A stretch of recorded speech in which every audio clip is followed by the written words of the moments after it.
नमस्कार मंडळी, इथे पोलीस ऋषिकेश जवळ येतात आणि त्याला म्हणतात खोट्याचा पर्दाफाश झालेला आहे आणि त्याच्या कानाखाली वाजवतात.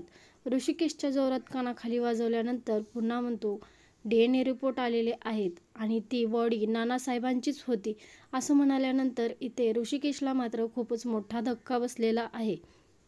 तर इकडे आपल्याला पाहायला मिळेल की नाना जिवंत आहेत आणि नानांना ज्या गुंडांनी पकडून ठेवलेला आहे तो गुंड नानांना म्हणतो DNA रिपोर्ट आलेले आहेत आणि तुमच्या खुनाच्या आरोपामध्ये त्या तुमच्या लाडक्या ऋषिकेशला जेलमध्ये आयुष्य घालवावं लागणार आहे आणि त्याला त्याची शिक्षा मिळणार आहे.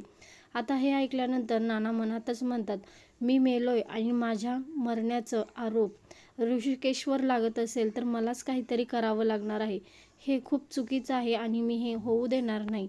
आणि नाना म्हणतात, मलाच आता काहीतरी ठोस पाऊल उचलावं लागणार आहे. आणि नाना असं काहीतरी करतात जेणेकरून जानकीला समजेल की नाना जिवंत आहेत.